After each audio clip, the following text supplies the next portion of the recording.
सबका अभिवादन, अभिनंदन आज की इस खूबसूरत शाम में। स्पीकिंग आउट फाउंडेशन की पेशकश ब्रश एंड बियॉन्ड। और आगाज़ करने से पहले अपने बारे में कुछ बता दूं। मेरा नाम है देविका दत्ता। तो मेरा यहाँ बहुत एक अच्छा एक्सपीरियंस है यहाँ आना, आप लोगों से मिलना सबसे। और सर का वेलकम, सर आपका वेलकम। तो आगाज़ करने से पहले एक शेर मुझे याद आ रहा है, वो मैं ज़रूर सुनाना चाहती हूँ। मैं खानाए हस्ती में हम अक्सर अपना ठिकाना भूल गए।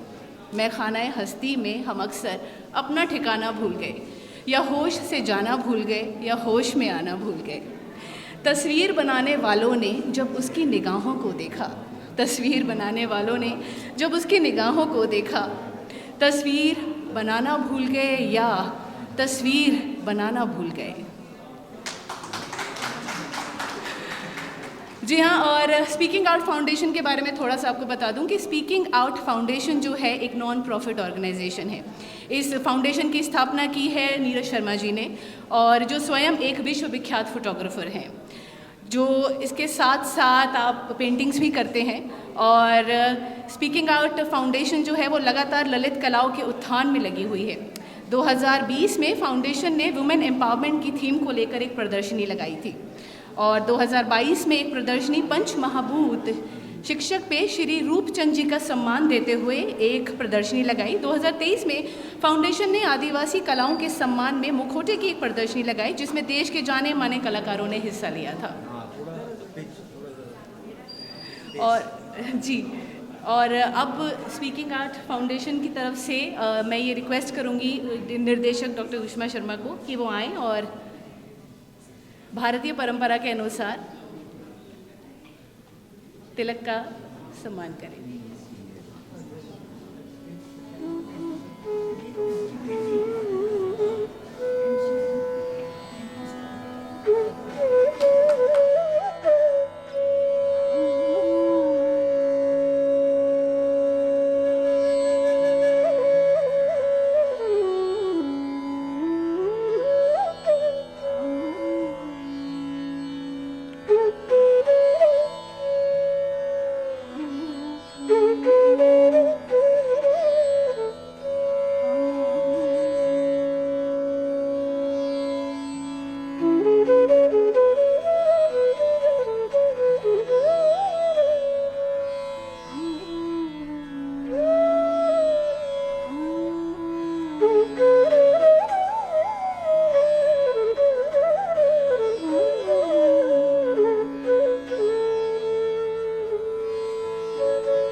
तालियों की गड़गड़ाहट हो जाए तो बात बन जाएगी।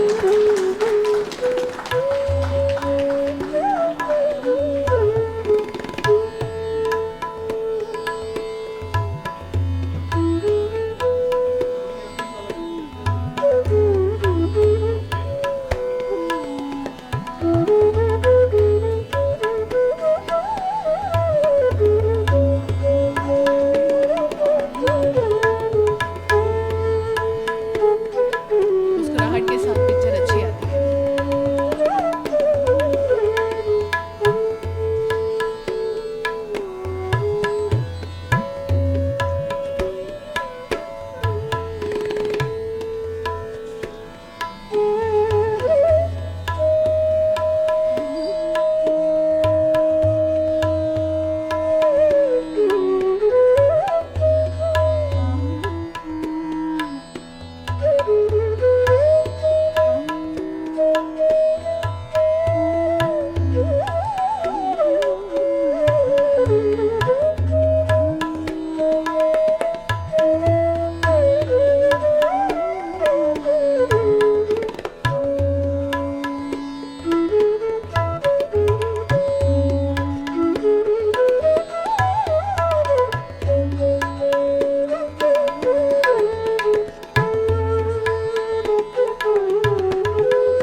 अब मैं बुलाना चाहूँगी हमारी रिस्पेक्टेड गोल्डी मल्होत्रा मैम को, और मैम को बुलाने से पहले मैं उनके बारे में 2 शब्द ज़रूर कहना चाहूँगी। हमारी आज की गेस्ट ऑफ ऑनर है ऐसी हस्ती जो एक टीचर भी हैं, प्रशासक भी हैं, चित्रकार भी हैं, कवि भी हैं और पोषण विज्ञानी होने के साथ साथ एक लेखिका भी हैं। किसी एक व्यक्ति में इतने सारे गुणों का समावेश सचमुच अकल्पनीय है। ये हैं श्रीमती गोल्डी मल्होत्रा मैम। शुक्रिया, थैंक यू। जहाँ डॉक्टर साहब जैसे माननीय व्यक्ति बैठे हों, वहाँ किसी का भी बोलना कोई मायने नहीं रखता, और हम तो ये चाहते थे कि सिर्फ वही बोले, because what he has to convey no one else can. He is not only a philosopher, he is such a connoisseur and he knows a lot on art. Much before most of us were even born, he had read Indian art like nobody. So he really knows a lot. And after having read his books, I feel too small in front of him even to stand on the podium and say anything. But talking about the works of the artists, I've already seen them, the pictures, because Neeraj came to me to write for the brochure. So I went through all the pictures and looked at them, but let me tell you, pictures don't do justice to the originals. What I see here was really not well conveyed in the pictures, Neeraj, I'm sorry, but the works are very beautiful, and for Neeraj to arrange for such a thing, I really appreciate, because it's not easy to collect so many works, and works from different artists, different styles, different yarns, different medium. It's not easy to put them together when there is no common theme, there is no common medium, and all from different age groups, coming from different places. To organize such a thing itself requires lots of guts, but it's been done so beautifully, and all the works are beautiful. And I was finding it very difficult to write for the brochure, because therefore I divided them into categories, the still life and the landscapes and the abstract work and some others. But that doesn't mean that one work was less than any other. They're all beautiful. In fact, piece of art is always best. The one who makes knows the best, and we as Rasiks to enjoy such piece of art cannot do full justice even when we talk about any piece of art. We enjoy it, and that's more than enough.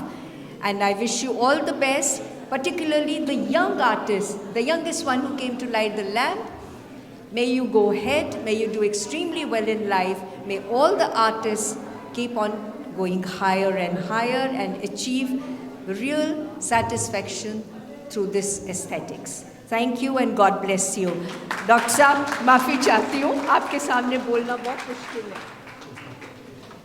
Ma'am बहुत बहुत शुक्रिया, बहुत खूबसूरत शब्द। Now I request respected Roopchand ji to come on stage and say few words. कहाँ से शुरू करूँ, क्या शुरू करूँ?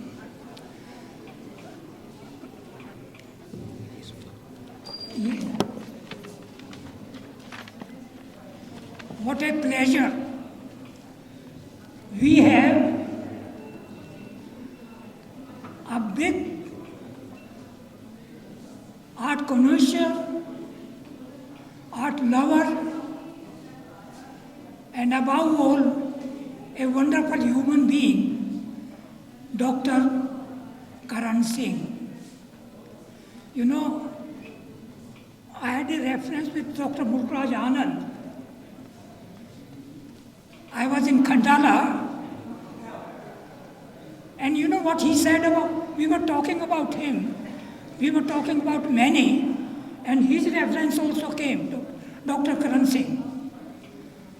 You know, he said, the Indian culture flows in Dr. Karan Singh's blood. What a compliment it was. You know, dear friends, artists, I went round this exhibition, which is organized by Speaking Art. Speaking Art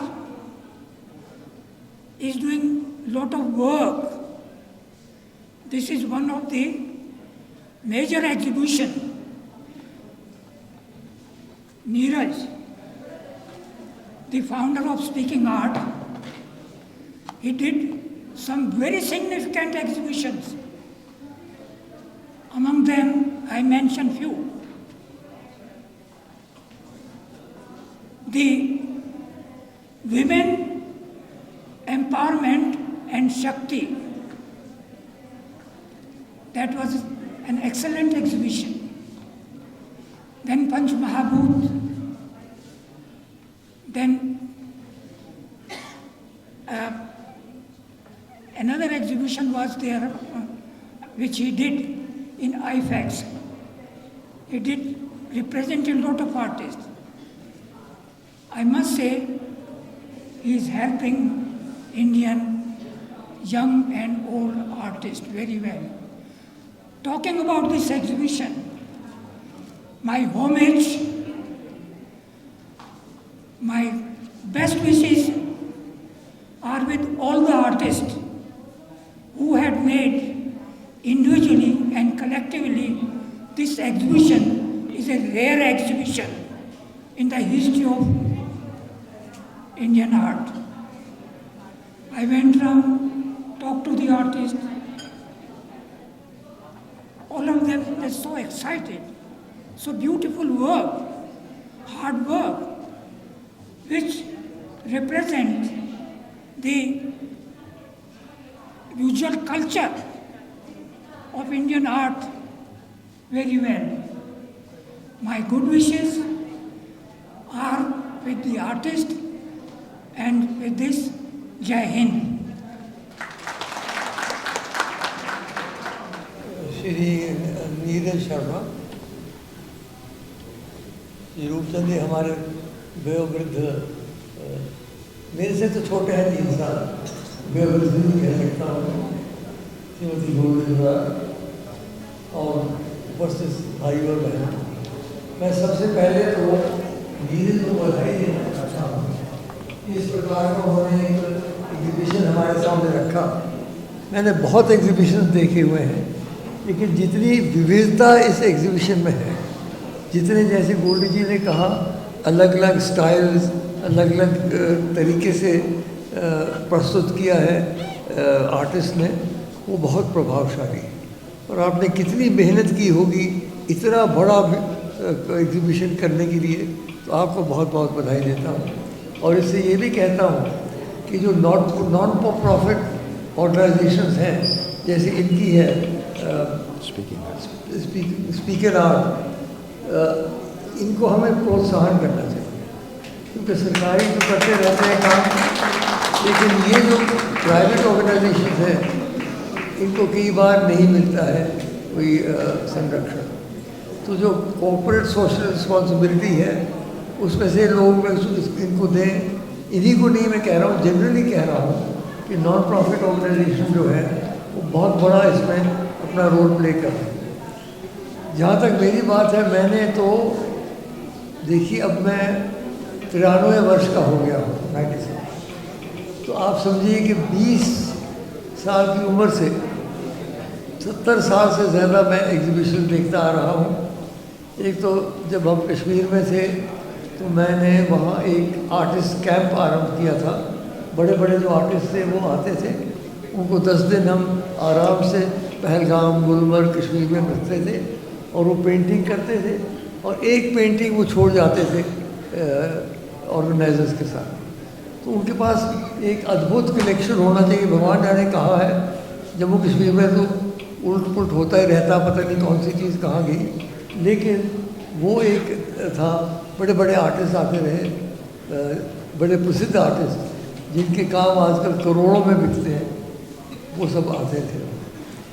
फिर एक रानू चैटर्जी, रानू मुखर्जी हुआ करती थी, lady Ranu Mukherjee, कलकत्ते में।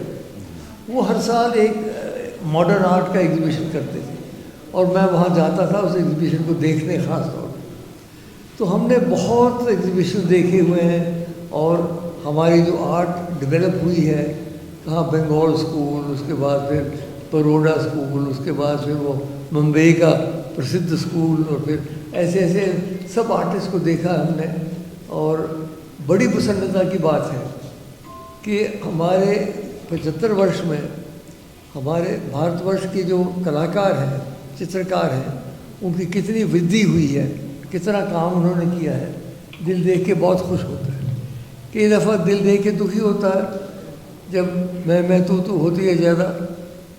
आजकल तो खैर चुनाव चल रहा है और मैंने वोट कर दिया, आपको आश्चर्य होगा।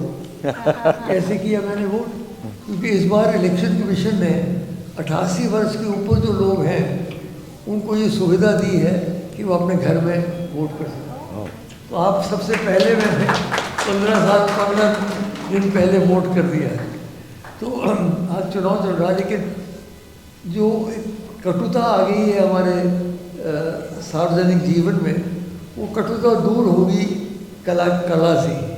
क्योंकि जहाँ कला है वहाँ कटुता नहीं हो सकती, और जहाँ कटुता है वहाँ कला नहीं हो सकती। तो मैं तो समझता हूँ कि हमारी कला जो है, चाहे चित्रकार हो, चाहे संगीतकार हो, चाहे शिल्पकार हो, कोई भी क्रिएटिव आर्ट जो है वो पनपना चाहिए और पनप रहा है।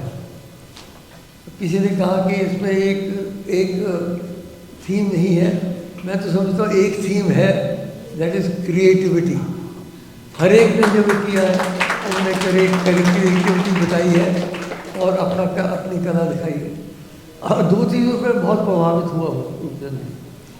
एक तो ये कि लड़कियाँ बहुत सारी हैं, अधिकतर मुझे लगता है कि लड़कियाँ हैं जो पेंट कर रही हैं। तो इस क्षेत्र में भी अब आगे निकल गई हैं लड़कियाँ, बहुत अच्छी बात है। क्योंकि मैंने गिना नहीं, लेकिन जहाँ तक मैंने जो देखा, मुझे लगता है 2/3 से ज़्यादा है लड़कियाँ या स्त्रियाँ कह रही हैं। बहुत अच्छी बात है। सिर्फ बजाय इसके तो वो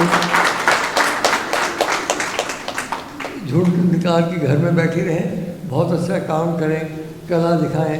क्रिएटिविटी उनकी अपनी होती है, स्त्रियों की क्रिएटिविटी होती है, तो वो हमारे सामने प्रस्तुत है। दूसरी बात तो मुझे लगी लीला जी कि दे वेरी यंग आर्टिस्ट, यानी इनकी उम्र बिल्कुल ऐसे लगता है कि अभी अभी कॉलेज से निकले हैं। हो सकता है कि उतने छोटे ना हो, लेकिन छोटे छोटे ही हैं सब, 25, 30, 35 साल के ही लगते हैं मुझे। तो वो भी बहुत बड़ी बात है। और young artist are also developing and our girl feminine artist are also developing. So the development of art and music and sculpture and painting is part of our national development. And in India we have this going back thousands of years. You look at the cave paintings in many places of India, then you go back to the magnificent caves of Ajanta and Aurora, which are unbelievable for their architecture and for their painting. And then you go on from that time down, even Mohenjo-daro, the pre-Vedic civilization about which we know very little, had art. They had shown that animal on their thing.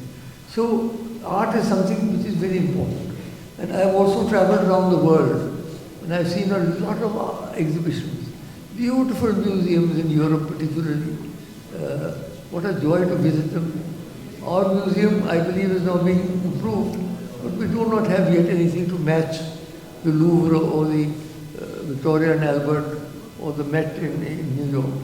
Anyhow, I don't know, my favorite artist, foreign artist, non-Indian artist, is Salvador Dali. Yes. He was mad as a hatter, of course, but he was a brilliant man. If you look at his paintings, the arrival of Columbus in America, or you look at his paintings of the crucifixion, the four squares and Christ, it's something outstanding. And it's a sort of a picture you once see, you can never forget. And of course, in sculpture, there's Michelangelo and his glorious David in Florence, probably the greatest single statue in India, in the world. But India has its own genius. For example, the Elephanta caves, that Shiva Trimurti is a great work of art, one of the greatest works of art in the world. And more people should go and see that. We go to the Louvre to see the Mona Lisa, which of course is fascinating. But what about our own work? I think that Shiva Trimurti is something extraordinary. The way that has been sculpted and the faces are shown. And so we have so much in India to show that we are proud of our artists. Our senior artists are now selling at monumental prices. It's one of the points I want to make. You know, our prices have gone so high that it's very difficult for people to buy them. So I'm very glad that younger artists are coming up, whose works are at least reasonably priced. Of course, 2 crore रुपए दे एक painting के लिए, it's ridiculous. हम पहले तो हजारों में खरीदते थे. 20,000, 25,000 was considered a good price in those days. चलिए लाख 1.5 लाख तक कर लीजिए, लेकिन ये जो प्राइस का एस्केलेशन हुआ है, इससे मुझे लगता है हमें थोड़ा सा रुकना चाहिए. और मैं चाहूँगा कि इस किस्म की जो आर्ट हमारे यंग आर्टिस्ट की है, लोग खरीदें, सिर्फ देखें नहीं, आके खरीदें, ताकि उनका प्रोत्साहन हो. तो मैं आपका अधिक समय नहीं लेते हुए, इन्होंने 5-6 मिनट कहा था, तो 5 मिनट के बाद मैं यही कहूँगा कि बहुत अच्छा कर रहे हैं आप. जितने आर्टिस्ट हैं उन सबको व्यक्तिगत रूप से मैं बधाई देना चाहता हूँ कि उन्होंने इतना अच्छा कार्य किया. और मैं नीरज जी को फिर से बधाई देना चाहता हूँ जिन्होंने ये एग्जीबिशन किया और इनके साथ जिन लोगों ने काम किया. तो आप सबको बहुत बहुत बधाई. आपका कार्य दिन पर दिन बढ़ता रहे.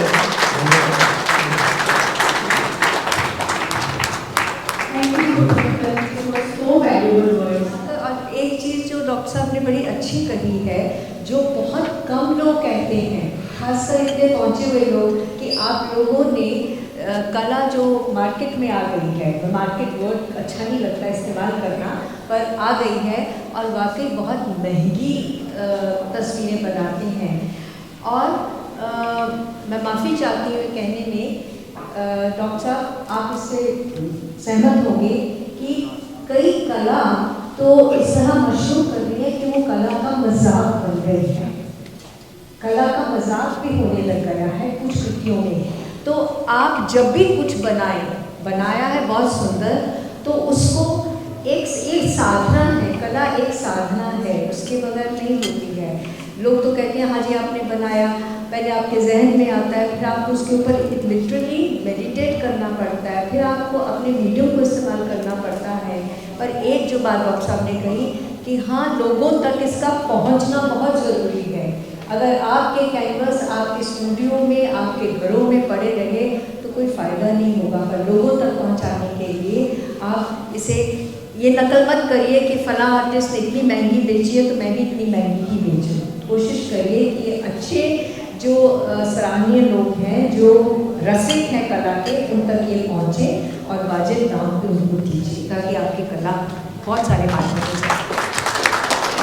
बहुत शुक्रिया. और मैं यहाँ कुछ स्पेशल मेंशन करना चाहूँगा कि हम इस प्रोग्राम को करने में, इस एग्जीबिशन को करने में हम लगभग पिछले 2 महीनों से लगे हुए थे.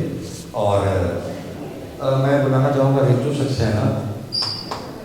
दिन रात इन्होंने इस एग्जीबिशन को बनाने में मेहनत की, सोशल मीडिया से लेके लोगों से इंटरेक्ट करना और हर तरीके से. और मैं अपने एक राइट और लेफ्ट हैंड दोनों हैं, रिंकू और मनीष गोला, एक बार वो भी यहाँ आए. आप लोगों के बिना ये कार्यक्रम कभी भी संभव नहीं हो पाता. ये रिंकू और बस चलते चलते रूपचंद सर के हम एक एक्सपर्ट कमेंट ले लेते हैं. और कुछ एक बात कहनी भूल गया था. डॉक्टर करण सिंह ने as a chairman of ICCR council for cultural election, he reached Indian art trying the globe, which very few people do, and for that he deserves our heartiest मंगवा लो। expression of good wishes to him.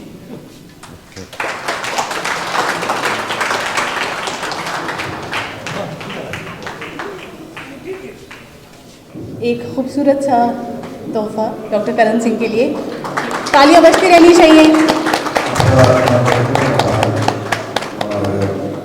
Ritu ji Goldy Malhotra ma'am को एक तोहफा देते हुए तालियां।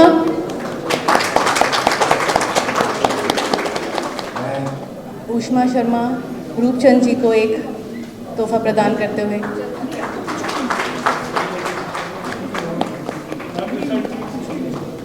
जो आपके